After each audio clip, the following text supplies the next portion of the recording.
Welcome to the Runna Podcast. I'm Coach Anya, an international marathon runner. And I'm Coach Ben, and one of the co-founders of Runna. Each week we'll be deep diving into the world of running, speaking to some inspiring individuals about their running journeys. Runna is the #1 rated running coaching service worldwide. We help hundreds of thousands of people all over the world to train for any running goal. And if you want to try out Runna for free, you can try it out using the code Runna Podcast, all one word, to get 2 weeks of free access to the Runna app.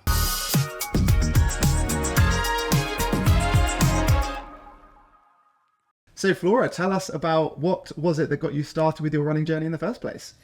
Well, I wasn't a classic active child. I was a little bit active, but I hated sports. I mean, I refused to do any of the sports that I was meant to do in school. But I realised it wasn't that I wasn't good at sports, it's just that all the sports that you get exposed to at school were not really the ones that were for me. Yeah. And I didn't do running. I mean, running was a punishment. I'm sure so many of your listeners will have experienced the same thing, where if you do something wrong, then you have to do a lap of the field or whatever. We had these punishments in the mornings, kind of instead of a detention where you had to run down to the river and back, which, I mean, the fact that they even called it a punishment it kind of influenced how I viewed running. So I didn't actually start running properly until 2018. The very end of 2018, when I was asked to do Tokyo Marathon, actually, by a brand. And I was given 10 weeks notice and asked if I wanted to do this marathon, having never run even a 10-kilometer race. And I said yes, because that's not the sort of opportunity you turn down. And 10 weeks later, I was on the start line of Tokyo Marathon. And the rest is history, really. How did Tokyo go? Oh my God, it was awful. 10 weeks, it turns out, is not enough time to train for a marathon from a baseline of nothing. I mean, I was very fit. I was doing boxing at the time. I had done one boxing fight at that time and I was going to the gym a lot, but it turns out running fitness is very different from all the other kind of fitnesses. And I think that's something that really put me off at the beginning, because I assumed that if I was fit, then I would be fine taking up running, and I found it so difficult, and that was really disheartening for me, because with most other sports I could kind of give it a go and I'd be okay, and with running I would get to the end of my road and sort of have a stitch and be panting, and I realized it was because I was trying to do them all at like 100-meter pace or something. I'd get to the end of my road and be dying. And so you did Tokyo, and you then ran again. So yes. It can't have been so awful. It didn't put me off for life, and actually Tokyo was the reason that I found trail running, because I injured myself in training for Tokyo. I got IT band syndrome on both of my knees, which meant that by the start line I was already hobbling, and by the finish line I was completely destroyed. But that meant that I discovered trail running, because I found that the softer surface was so much easier for me to run in.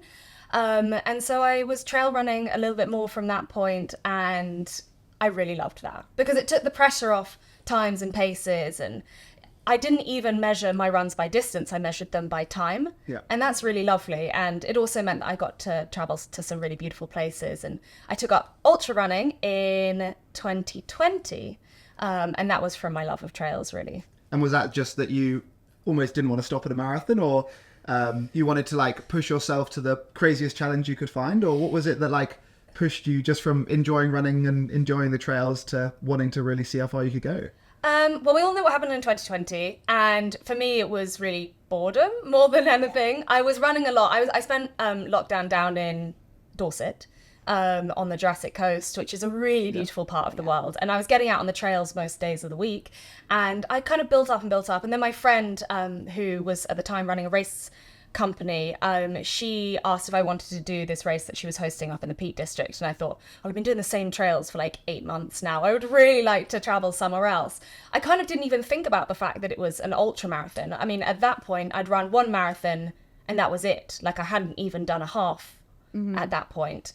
But I just really wanted an excuse to travel somewhere else, to spend a whole day on the trails with lots of my friends who I hadn't seen in a really long time. And I never really considered whether or not I could finish. For me, the excuse of spending a whole day outside, eating good food and looking at the views was enough to get me started. And the amazing race atmosphere was what kind of got me to the end. Well, I guess like your journey into running is also just like so common, whereby I think so many people think that running is this thing you've got to run as fast as you can for 20 minutes around the block, lose some weight and do it again 2 days later for the rest of your life, even though you hate it. Yeah. And I think like clearly like it's shifted in a very big way for you, that now it's this opportunity to relax, get away from the stress of life and everything else. Like, what was it that helped you learn that shift? Was it just getting out on the trails and being with the fresh air?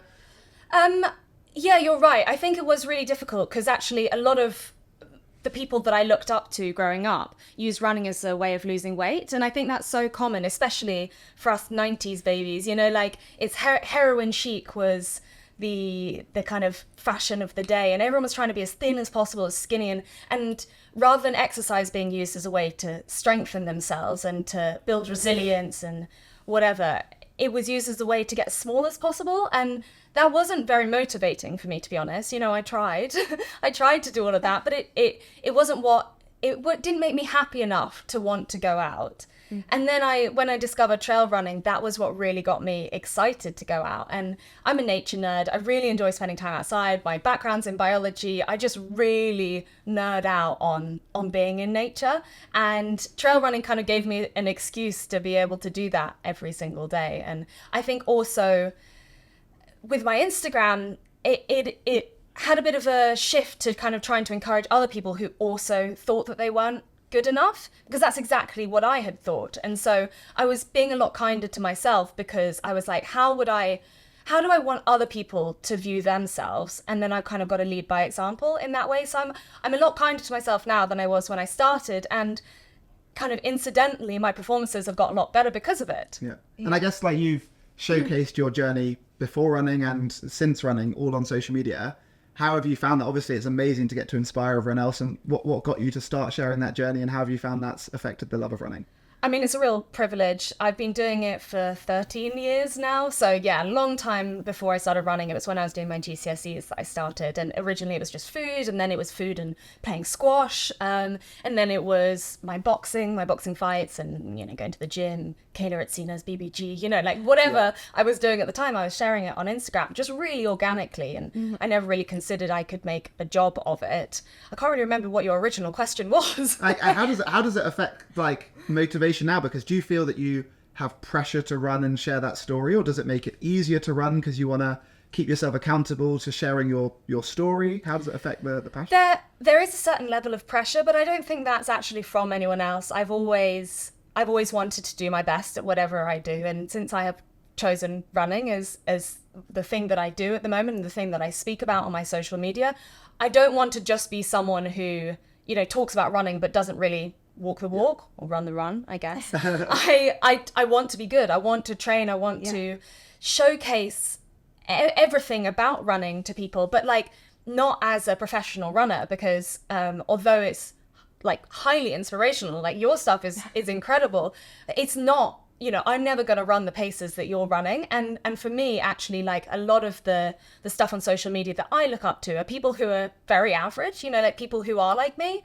And I try to kind of share that and show that, like, yes, I've run, I don't know how many ultramarathons or whatever, but all of that is as someone who did not think that they were a runner, did not think that they were a sporty person. And I know it's like such a cliche, but like very much, if I can do it, you can do it too. 100%. No, I think that's the thing with running though. Like, it doesn't matter how quick you actually are. Everybody is just trying their best. Like, I don't think a pro athlete is trying any harder than like any other runner. With that in mind, like, what do you think is your biggest achievement and in running? Like you said, you've done so many ultras now. Also, just before we like keep going, you put average in the same sentence as I've done lots of ultramarathons. So I think like obviously you get to share a amazing journey that you've been on, and you run at paces that aren't as fast as elite runners, but they're still amazingly inspiring to so many people. So I think just like we do surround ourselves on social media with like an unusual normal. If you were in a village 20 years ago, you'd be the fastest woman in the village, and everyone would be like, wow, Flora is crazy. And to so many people on social media, that will still be the same case. But I think, But I think also one of the best things about ultramarathons is that you do get people of all shapes and sizes, different backgrounds, and I mean, there's still some work to be done on the diversity front of it, but actually, you know, a lot of people can do ultras. It's not, I actually personally don't think it's as difficult as running a road marathon, because road marathons you're supposed to run for the whole way. Like ultras, it's a moving picnic. Walk up the hill. I don't think I've run a single hill whilst training for an ultra, honestly. And yeah, so yeah, to Angela's question, what is the biggest or the greatest running achievement you've done over this running journey?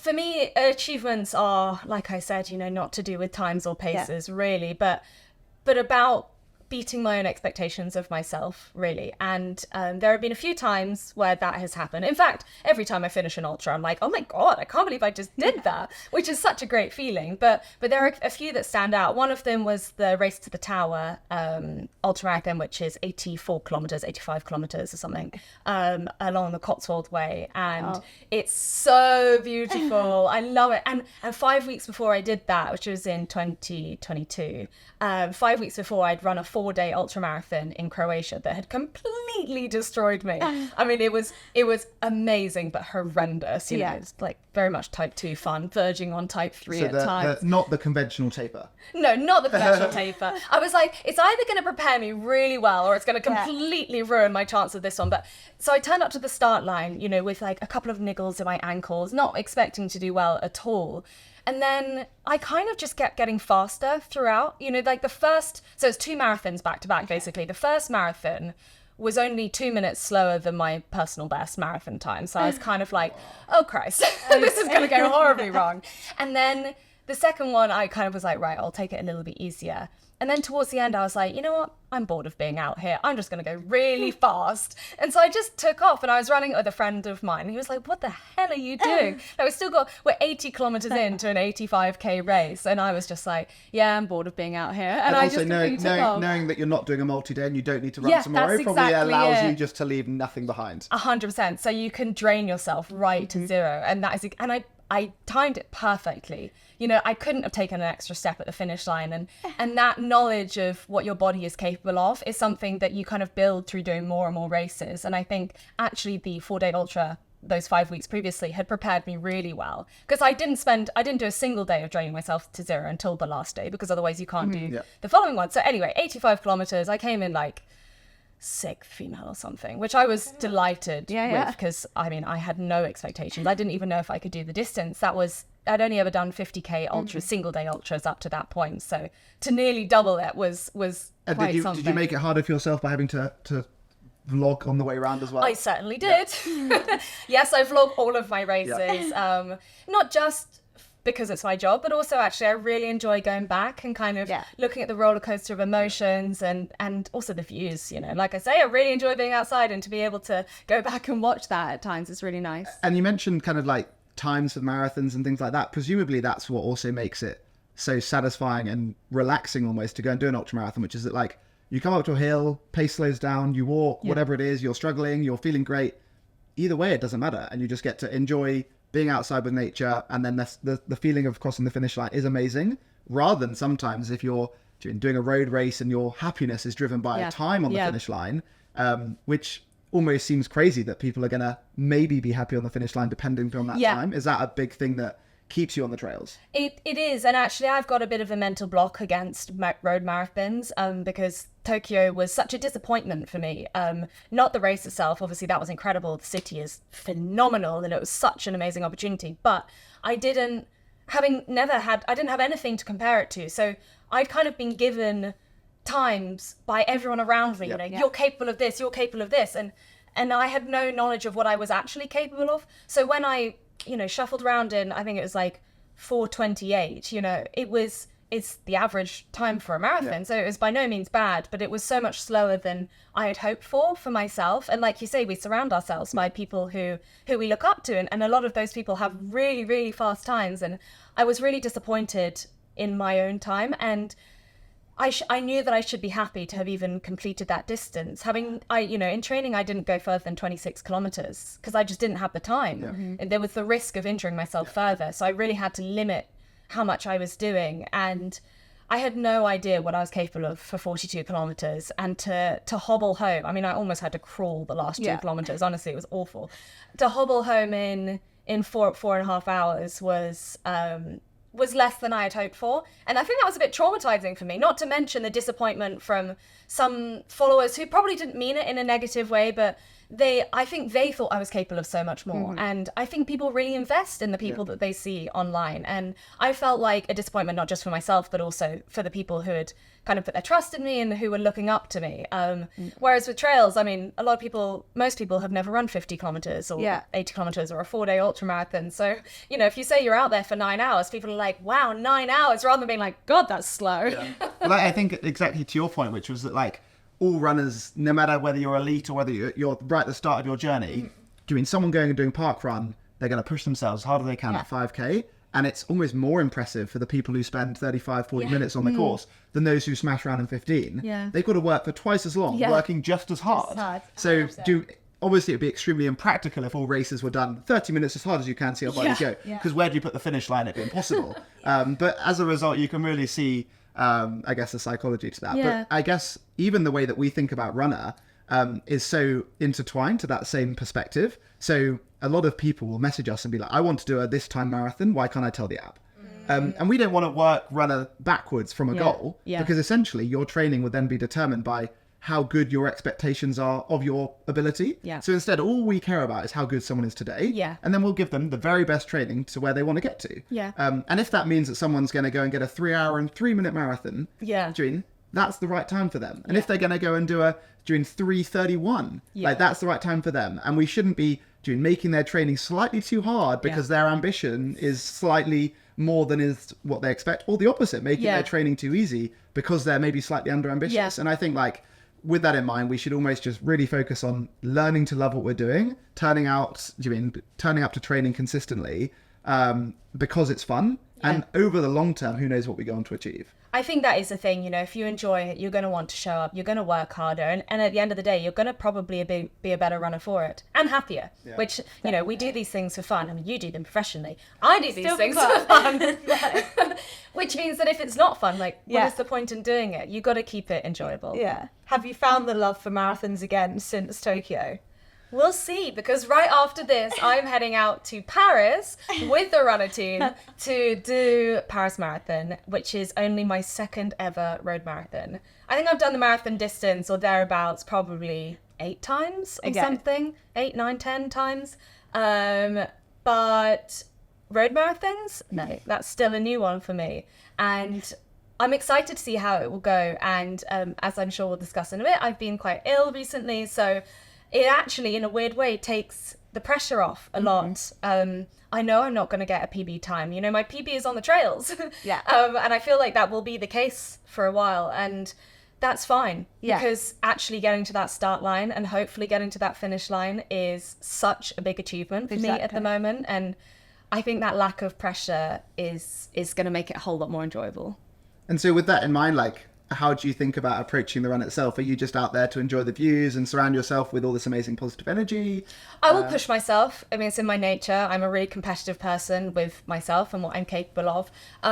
But yeah, effectively, you know, I'm going to be vlogging it. I'm going to be trying to show the race atmosphere, the build up to it, the people around me, everything I'm eating, which will be a lot. I'm using ultramarathon fuel, so none of it's gels. It's all like flapjacks, biscuits, you know, like baby food. I'm really excited, actually. It's going to be, like I say, a moving picnic. So you mentioned you have been a little bit ill in the lead up. How has that affected your training and your motivation and your mindset towards Paris? Yeah, so just to give a little bit of background, last year I got diagnosed with something called the Epstein-Barr virus, which, if any of you have watched the Mark Cavendish documentary, is the same thing that Mark Cavendish had.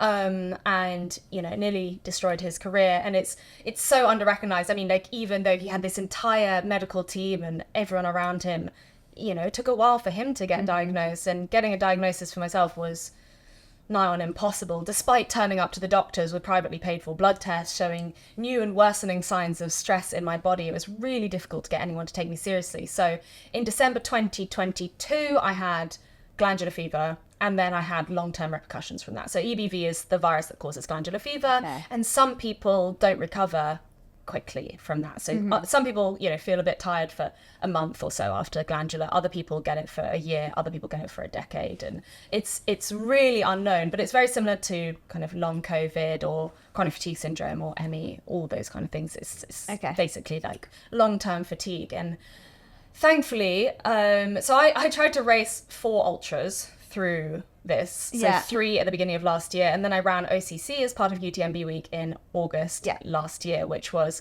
when I was talking about my biggest achievements, that would definitely be up there. Not for any reason other than I did not expect to even be able to get past 20 kilometers, let alone to 55K through the Alps. So I got diagnosed a couple of days after that race, actually, and told not to run, not to do any intense exercise, because for a lot of people, and for me, it makes you bedbound, for a bit. It's awful, especially as a really active person. It was really awful. And I had to build up from, not being able to do my daily dog walks to hopefully running a marathon. And it was, when I was asked, do you want to run Paris Marathon? I knew that I wasn't ready, but equally, I'm very much the sort of person to say yes to things now and think about them later. Figure out a way. Yeah, exactly. And also I came from running ultramarathons to doing nothing. I was in bed every single day, really doing nothing. And because of that, I lost a huge amount of fitness. And because of my loss of fitness, even really basic tasks were becoming quite difficult. And so I thought, I actually need to halt this loss of fitness, because in the 6 weeks that I was doing very, very little, I was getting worse and worse and worse. Mm-hmm. And I think part of that was that my body was responding so poorly to any level of stress, even just taking the dog for a walk was becoming quite difficult. Yeah. So when I was asked if I wanted to do the marathon, I was kind of like, well, I can do a walk-run program and build up to running 5 minutes, 10 minutes, 15 minutes. And that is a way of building up my fitness in a very sort of regimented but quite slow way. And so I kind of said yes, not really expecting to necessarily be able to get past week 6 of training, because quite often I do 6 weeks and then I am completely exhausted and then have to go back to square one and take some weeks out.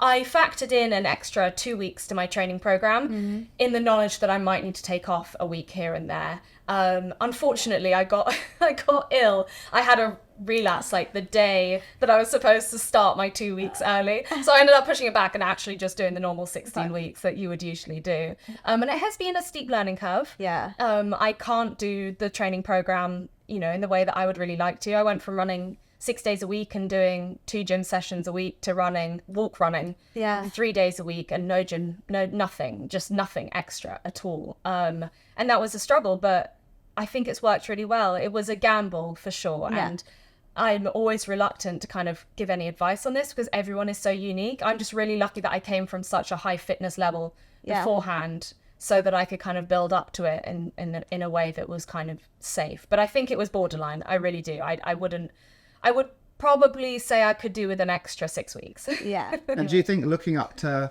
or like hearing about the success stories of people like Mark Cavendish, you then get back into the pro peloton again? Like, does that help give you the optimism that you need to get out of that feeling of maybe that it's not going to get back to where you want it? That's exactly it. I think people with chronic illnesses and invisible illnesses are often told what they're capable of rather than being allowed to kind of figure it out for themselves. And it's awful when you think you're capable of something and you try it and you're proved wrong. That is such an awful feeling. So it kind of puts you off wanting to try anything. But for me, I'm used to that in a kind of different way with ultramarathons, where like if you do a race too fast, then you hit the wall or you bonk, whatever, and you can't continue. And it was kind of like that in a very, very slow way with my EBV. Mm-hmm. I tried various things and it didn't work. And so I had to take a couple of days out, spend a couple of days in bed, and then try something else. And for me, it just kind of wasn't giving up. And I'm not saying that people who aren't capable of this are giving up, because that's absolutely not the case. But everyone's capable of different things. And I think you can kind of explore that within safe limits with the knowledge that sometimes you are going to be kicked back a little bit. Sometimes you are going to have to take time out, and that's okay, so long as you're not making yourself worse in the long run. I think it's always kind of worth giving it a shot. I think it's so inspirational, just like picking yourself back up, and especially considering your whole like presence online was all about like your health and fitness, and then basically having to be bedbound. So that must have been like really tough mentally. How was that? I mean, it was awful, I'm not gonna lie. I built up a whole identity, really. Yeah. And I've had a complete identity crisis. You know, Exactly. I'm this fit person. I'm really strong. I really lean into being capable of doing things. And all of a sudden, you know, my boyfriend was having to do everything. And like, if I hadn't had him there, I actually don't know what I would have done. Because even like really basic tasks like cooking or cleaning or taking the dog for a walk was suddenly really difficult. And it was really complicated. I'm very grateful for my followers and the audience that I've got online who kind of happy to go through that journey with me. You know, they weren't expecting, you know, not that I've ever been an elite runner, but like they weren't expecting really impressive times from me. And it still was like, it's bad for my brand identity or whatever. Like if you view it as a business, which effectively it is, you know, it is my job, it's bad because I haven't been able to do any of these amazing races, which is where I get new followers. It's why people follow me. You know, people are really interested in that kind of stuff, and I just haven't been able to do that. But in another way, it also makes me more human, I think. Exactly. And from what I've heard from a lot of my audience, people have setbacks. It might not be a chronic illness. It might be an injury. It might be a family bereavement. It might just be stress. And they have setbacks. And actually seeing someone online who usually kind of pushes through all of that actually have to do what all us mere mortals have to do, I think makes it a lot more relatable for people. I hope so, at least. I keep telling myself that. Well, I guess like what you mentioned at the start as well is that like people, or you sit a little bit more on that kind of like relatable side of things, maybe not quite running as fast as Anya does. And with that in mind, like what you've gone through is relatable, like you said, and maybe that's, you've not done as many races and captured that audience, but actually you have been able to share a lot more the normal story, which is extremely hard, but I think that's what so many people go through. And then now you get to go and showcase, hopefully, a really fun weekend ahead. Really excited for that. And hopefully it just like helps you remember that you're capable of anything. Like you can go from maybe rock bottom to an amazing point. And with that in mind, like what do you think about beyond Paris? Is that the only thing in your mind right now and you get through that and then have a rethink, or have you got any other big goals for the year? So I've not planned any goals after Paris because I know that it's going to really exhaust me. You know, it's going to affect my recovery quite significantly, but that's a calculated risk that I'm taking because I love it. You know, it's something that I really enjoy. And I there's this quote from an athlete who sadly died a few years ago saying, being brave for me means feeling afraid and doing it anyway. And I think that's exactly kind of what, you know, my attitude towards all of this is. So I haven't planned anything after Paris in terms of races. I've planned lots of non-running things. I'm going to Coachella. Amazing. Which is so exciting because I wanted to go for ages, but I was like, I don't really like doing long haul flights. I don't really like getting jet lagged. And also with my training, you know, all of that kind of stuff, like I don't want to take that time out, but I'm not going to be training. I'm going to be resting. I'm going to be recovering. I'm going to be doing all the normal, like human things that you do when you're not training for a race. And I'm really excited for all of that. I've also planned some long distance walks, raising some money for charity. So I'm really excited for those. But we'll see. I think what I do later this year will be very much dependent on how quickly I recover from Paris. Because if I recover quickly, then that actually means that my EBV is in a better state than I thought it was.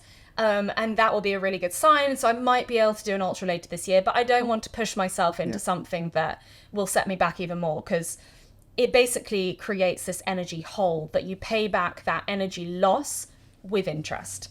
So however much energy you take, just add 5 times that to the amount of energy you have to pay back. And I guess you also just don't want to live with that mental pressure of needing to go on to do X, Y, and Z. It's enjoy Paris, and then you can relax. Look forward to having a summer of adventure and slightly different things, not as high focused on the running side of things. And actually, then when you go and do another running goal, whatever that might be, it's a exciting privilege and not this pressure that you've had to do all year and whatever that way. Yeah, I think so. And like running is a joy for me. So I'm really excited to get back to it. But having a lack of goals or pressure, I think will be really good for me. Because, you know, marathon training is hard. It's hard for anyone. You know, you don't have to be suffering from EBV for it to be difficult. It's difficult for everyone. And I guess you've learned so much along your amazing journey, showcasing that on social media in fitness in all different forms. What would you go back and tell your younger self as your best piece of advice to become an amazing runner like you are today? I mean, it's been my motto for this whole chat is really just find the enjoyment in it. And that enjoyment can come from pushing yourself, or it can come from going and visiting new places, or running with friends, or running with your dog, which is one of my favorite things to do. If you find the enjoyment, the performance will follow. And it's perfectly okay to push yourself, but it's also perfectly okay not to. And I think don't get caught up in what other people are doing. Just do your own thing. I think that's amazing. I think it seems like running is like a secondary thing for you. Like it's all the memories you make, the places you travel, the people you run with. Like, yeah, that's so inspirational today. The community is amazing, and the place you get to go is also incredible. And for me, talking about sustainability, like I tried to talk about sustainability a lot, and one of the best things about what I do is that I get to travel around the UK to showcase how much amazing countryside we've got in this country, rather than having to travel abroad for everything. You can just, take trains up to Scotland or the Lake District or the Brecon Beacons or Northwest. Like there's, oh my God, it's just everywhere. The whole of the UK is so beautiful. You just need to get out there and look. And yeah, there are so many amazing ultras around. I love it. I find it can also just be the best way to explore a place. So I'm obviously doing Paris with you, but I went to visit one of my best friends who worked in Paris in his kind of like year in between uni. Went for a long weekend, and at the time I'm not the kind of guy who wants to go around loads of museums. I'm also not the kind of guy who wants to go loads of nights out. So we got there on the Friday night, had a huge spaghetti bolognese. On the Saturday morning we did a half marathon exploring one half of Paris. We ran under the Eiffel Tower, went around all the different landmarks, and then the next day did a half marathon on the other side of Paris. Amazing. And I don't think that there would have been many better ways to have seen as much of a city in 48 hours as running around. I used to live in Paris, and I used to walk. I didn't run at the time, but I used to walk just everywhere, mainly because I was so poor I literally couldn't afford the train fares, the metro. So I just walked absolutely everywhere, and it's the same kind of thing. I was racking up like 30,000 step days pretty much every single day, and now I can run. It doesn't take as long, which is great. Well, hopefully, even if we're not going to see quite as many amazing waterfalls and different things you might see on the trail, it should be really nice for you to run around such an iconic city that you spent a lot of time in as well. Oh yeah, I'm hyped.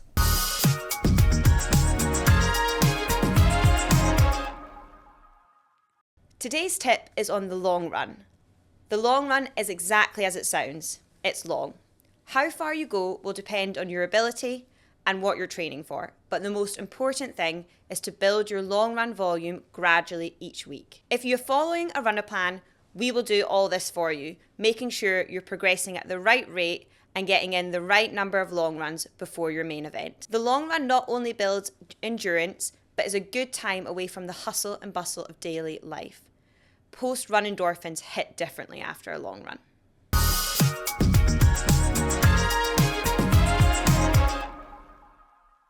Amazing. Well, we're going to segue into a few more slightly sillier questions. With that in mind, we're going to segue into a few sillier questions, and we're going to play a little bit of this or that. So our first one is: imagine we're on the start line of an ultramarathon. Would you rather run in high heels or barefoot? And I'm going to ask both of you. I'm going to go with barefoot, which I might regret, but I'm going to assume that it's a really soft trails. I'm just going to assume that in this hypothetical scenario.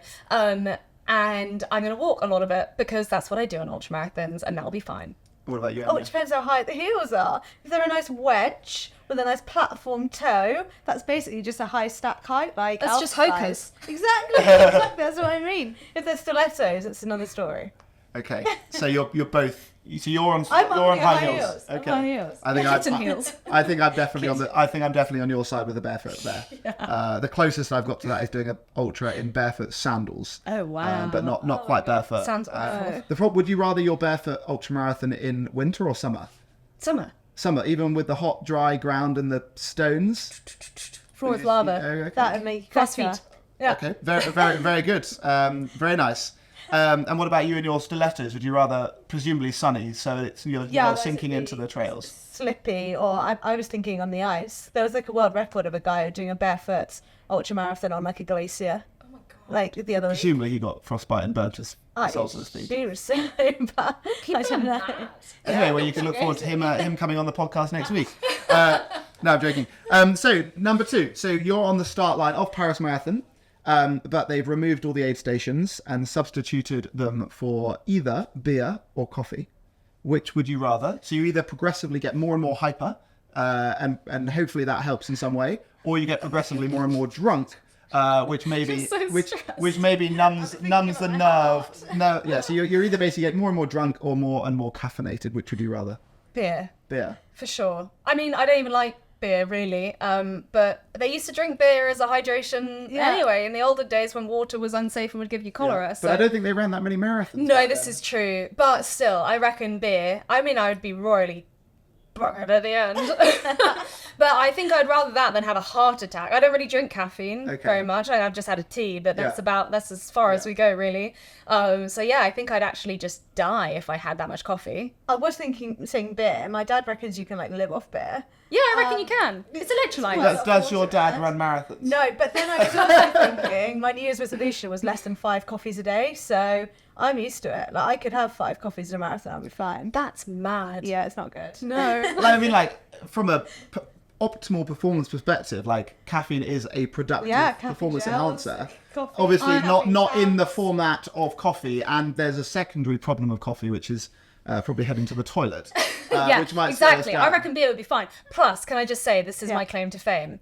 I still have the Bristol University beer mile female record. Okay, well, yeah, you're taking beer. I mean, my parkrun PB was on New Year's Day after about 3 hours sleep, and I think I was still still drunk, which I think actually serves as It's an analgesic. It's a painkiller. Painkiller. Although actually, I probably had caffeine in the system from all the Jaeger bombs, so I'm probably I'm probably having coffee and beer. It's crazy you're still alive. Well, anyway, I think I'm picking. I think I'm picking coffee. So you're going coffee or beer? Your beer.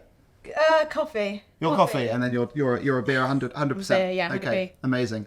Well, fingers crossed they have water and electrolytes for us. I'm bringing my own because now I'm worried. Have you heard of the wine marathon in France? Yes, I have. In fact, I was invited to do it. And you didn't take enough. I did not do it. I just don't drink that much. Okay. I think I would be Yeah. everywhere. I mean, I love wine. I love a really nice wine. That could make it a funnier vlog. Yeah. I don't think anyone watches my vlogs to watch me vomit. Okay. Really. I'm going to do that as my hen party, marathon to Murdoch. Not that I'm getting married. It sounds like only a selective group of friends. Yeah, I was going to that can say. come It's Because not very need friendly. to. Presumably, you're not taking your mum on your hen do then. She's going to do it. She's doing it as well. It's a bit of a, there's two, the Venn diagram has 2 circles, people who drink and people who run marathons, and there's nothing in between except for you. What's going to happen is you're going to run a really positive split, and your mum might run a really negative split, because if she's a better wine drinker than you, you'll set off really fast and then just crash, where she builds into it. She's carved up, and she can take a wine maybe better than you can. She'll love this. Yeah, ready. Sounds like a very good hen do. Next runner event, please. Yeah, well, Murdoch, what is it then? Marathon to Murdoch. Okay, well, yeah, reach out and we can organise something like that. Okay, right, number 3. Would you rather run a flat race through the desert or a hilly race in the Antarctic? Flat desert. Why? I like hilly races, but I like heat. Okay. And I hate the cold. So you're saying your dream would be a hilly hot race? Yeah.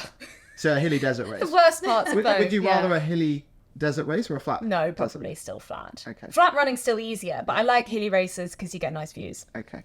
And because you get to walk up the hills. And you don't like the cold? And I hate the cold. I really, really hate the cold. Yeah. I came back from that planned a few months ago, and that was minus 25.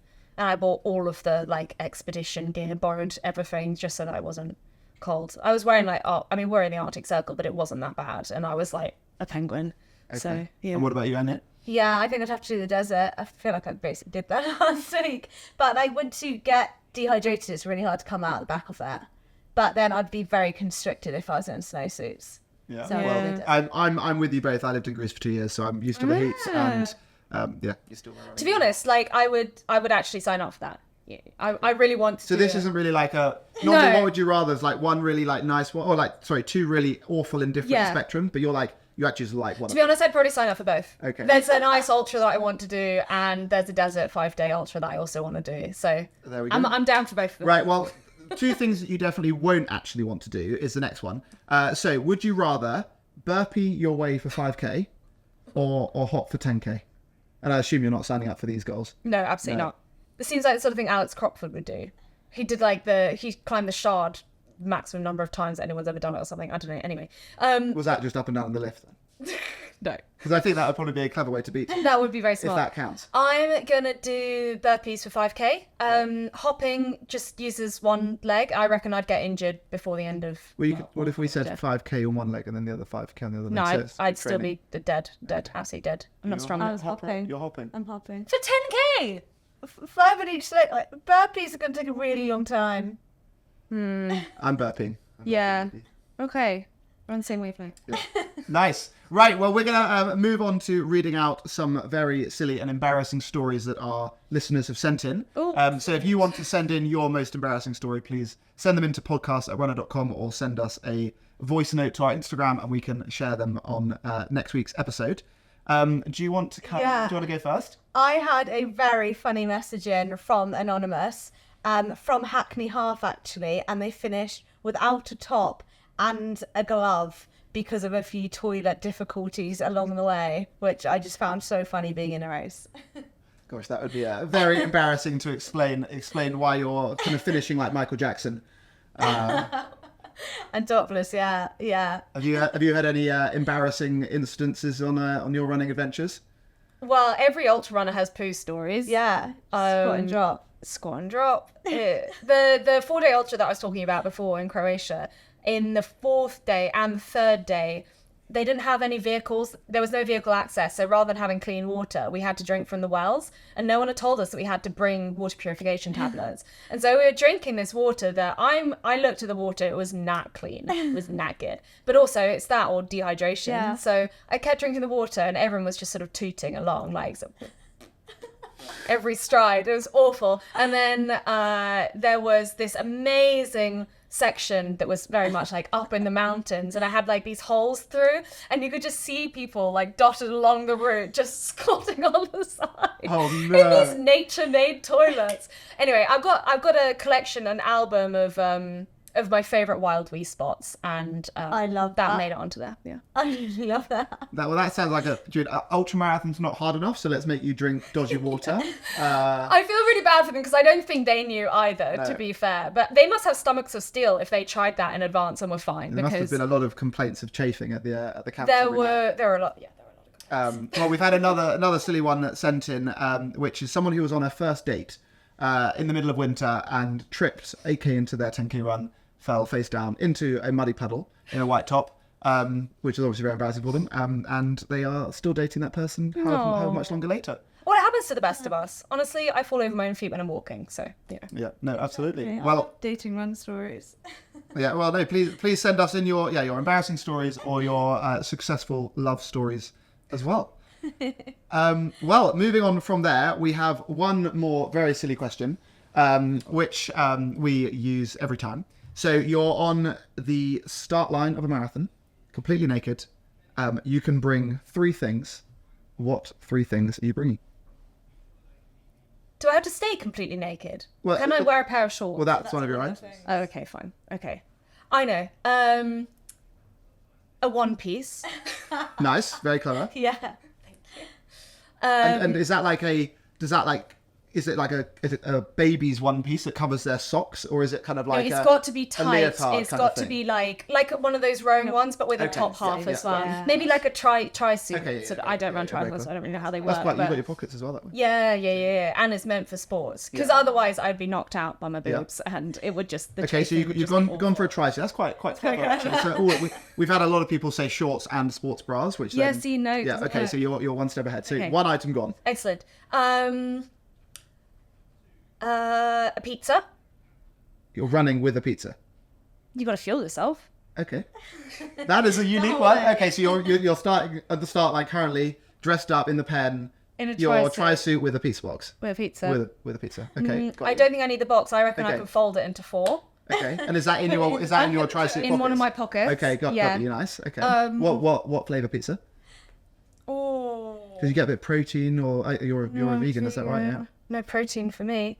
I'm joking. No. So what's your vegan toppings on your pizza? I don't know. I reckon I'd just go for like a nice mix of some roasted vegetables. Okay, And it's nice. really nice. Yeah.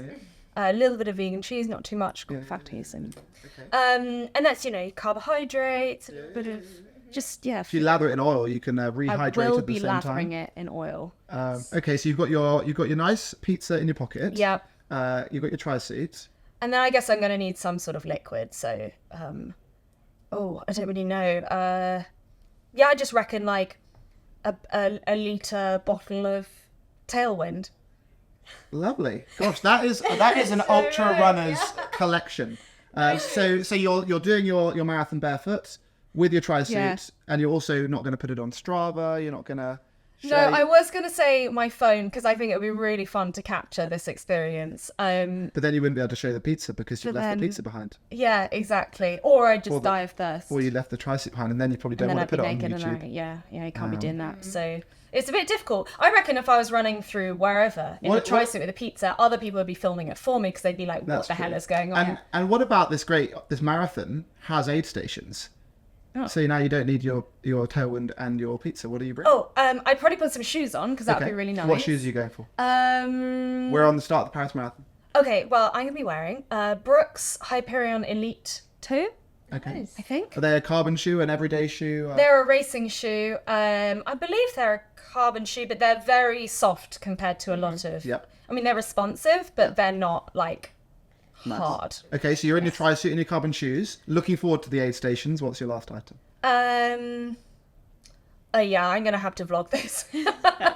I think this is funny, so it's gonna go on YouTube. On your phone? No, I'm gonna do it on my GoPro because then I can reformat into vertical for Instagram Reels. But if you took your phone, you could also record it on Strava or the Runner app.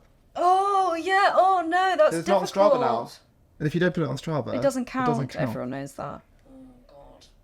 All right, fine. You've convinced me. It's my phone. There we are. Well, I hope you enjoyed today's episode. Thank you so much, Flora, for coming on, sharing your running journey. And everyone, watch out on YouTube for Flora running a marathon with pizza and a tri-suit. Yeah, good luck, Paris. Thank you so much. Thanks for having me on. Thank you very much. Fantastic. Brilliant. Lovely. Well, we will... Today's podcast is brought to you by Runna. If you want to train for any running goal, please download the app and don't forget you can use the code Runna Podcast for a 2-week free trial. If you enjoyed today's episode, please like, share, follow, do all of that nonsense, and we'll be back here next week. And if you want to be featured, send us your embarrassing running story. Either send us a voice note on Instagram or send us an email to podcast@runner.com so that we can have a good laugh at your expense in Runner HQ and share it on one of the next episodes.